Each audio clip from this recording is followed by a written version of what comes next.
Hello friends, good morning. आप में से कई लोगों को ये मेल मिला था कल। Dear candidate, please log in and fill your English first language second language subject marks in our CEE portal. Portal का नाम दे रखा है cee.ncert.gov.in। ये वीडियो मैं इसलिए बना रहा हूँ, कई लोगों के पास ये मेल नहीं आया है। जो प्लस 2 जिन्होंने किया है, बीएससी बीएड बीए बीएड के लिए जिन्होंने अप्लाई किया है, एमएससी बीएड के लिए, उनके पास ये मेल नहीं आया है। तो वो भी अब पोर्टल खोल के ये जो लिंक दे रखा है इसके ऊपर जाके और ये पोर्टल खोल के अपने मार्क्स अपडेट कर सकते हैं। और कई कई 2 ईयर बीएड वालों के पास भी ये आया है, तो अभी गलती से आ गया होगा। अभी ऐसी कोई सूचना आई नहीं है। तो 2 ईयर बीएड वालों को तो अभी नहीं करना है, ऐसी कोई सूचना हमारे पास नहीं है। ओके फ्रेंड्स, आगे चलते हैं।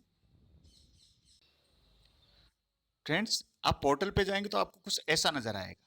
ठीक है, तो यहाँ ऐसा फॉर्म है, इसको आपको फिल करना है।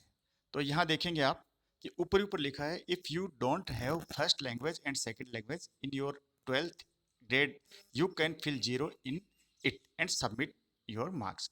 अब यहाँ 12th ग्रेड लिख रखा है, इसका मतलब यहाँ 2 ईयर बीएड वालों के नहीं है। 12th +2 की है, उनके लिए ही है। अब जैसे आपके पास फर्स्ट लैंग्वेज कोई नहीं है, ठीक है, तो आप है ना यहाँ पे 0 भर देंगे। ठीक है, ऑप्टेन मार्क में भी आप 0 भर देंगे, मैक्सिमम मार्क में भी आप 0 भर देंगे। ओके फ्रेंड्स, लेकिन अब फर्स्ट लैंग्वेज आदमी की होती है, वैसे आमतौर पर आपके पास आपकी मदर टंग होती है, वो फर्स्ट लैंग्वेज होती है। लेकिन एक स्टूडेंट ऐसा भी था जो उड़िया मीडियम से पढ़ा है, लेकिन उसने इंग्लिश ली, संस्कृत ली, ऐसे सब्जेक्ट लेकर के उसने उड़िया मीडियम तो पढ़ा, उधर उसकी मदर टंग भी उड़िया है, लेकिन उड़िया के नंबर कैसे भरेगा? उड़िया तो उसने सब्जेक्ट लिया ही नहीं है। तो यह मार्क्स भी भरने हैं फिर। तो ये इस बात को आप ध्यान रखेंगे। और सेकंड लैंग्वेज देखिए, सेकंड लैंग्वेज का ऐसा है, जैसे राजस्थान वाले आमतौर पे इंग्लिश को लेते हैं सेकंड लैंग्वेज के तौर पर, और थर्ड थर्ड लैंग्वेज के तौर पर पंजाबी, संस्कृत, गुजराती या सिंधी, उर्दू जो भी लेते हैं। ऐसे ही जो साउथ वाले हैं, वो थर्ड लैंग्वेज के तौर पर हिंदी को लेते हैं। कई लोग सेकंड लैंग्वेज के तौर पर हिंदी को ले लेते हैं। तो ये आगे पीछे होती रहती है, सबके लिए, पूरे देश के लिए एक नहीं होती फर्स्ट सेकंड लैंग्वेज। तो आप इसको ध्यान से भरें। अगर आपकी फर्स्ट लैंग्वेज, आप इंग्लिश मीडियम से पढ़े, थोड़ा समझा देता हूँ। अगर आप इंग्लिश मीडियम से पढ़े हैं तो, और आपकी इंग्लिश भी मेन सब्जेक्ट है, तो आप इंग्लिश के नंबर यहाँ आराम से भर सकते हैं। इंग्लिश में आप 90 नंबर आए हैं, मैक्सिमम मार्क आपके 100 हैं, तो आप ऐसे भर सकते हैं। अब इसी की तरह आप जो थर्ड कॉलम है इंग्लिश वाला, उसमें भी आप 90 भर सकते हैं और 100 भर सकते हैं। ठीक है, और सेकंड लैंग्वेज आपके नहीं है तो यहाँ 0 फिल कर दो।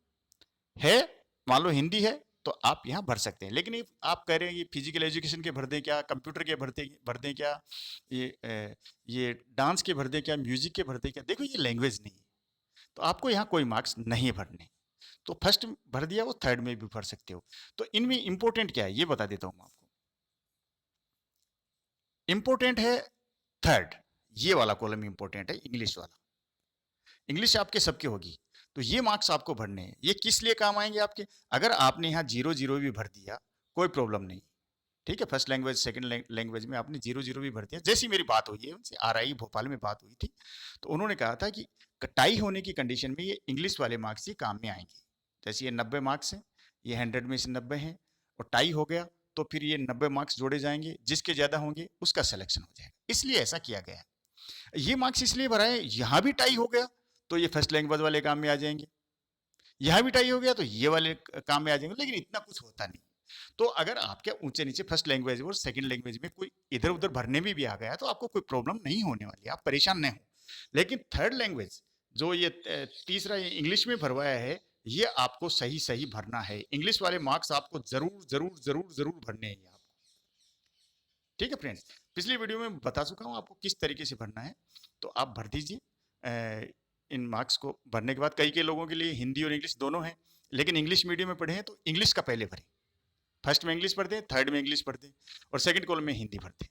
और जो हिंदी मीडियम में पढ़े हैं वो फर्स्ट में हिंदी भरें, सेकंड में इंग्लिश पढ़ते हैं, और थर्ड में भी इंग्लिश पढ़ते हैं। और आपके कोई सब्जेक्ट है ही नहीं, लो आप सब्जेक्ट पढ़े हैं, आप इंग्लिश ही पढ़े हैं, तो फर्स्ट और सेकंड में, फर्स्ट और थर्ड में इंग्लिश पढ़ दें और सेकंड को छोड़ दें। ओके फ्रेंड्स, इंग्लिश के मार्क्स आपको जरूर भरने। ओके फ्रेंड्स, आप मेरे यूट्यूब चैनल से जुड़े रहें, और आप टेलीग्राम चैनल पे जो जो क्वेश्चन करते हैं वो आप डिस्कस वाले चैनल में किया करें, पर्सनली मेरे को कॉल नहीं करें या पर्सनली आप मैसेज नहीं डालें, क्योंकि मेरे पास इतना समय नहीं होता है। और अपने सभ्य और शालीन तरीके से अपने कमेंट्स यहाँ डालें तो अच्छा लगेगा, क्योंकि आप टीचर होने वाले हैं। ओके फ्रेंड्स, नमस्कार, धन्यवाद, जय हिंद।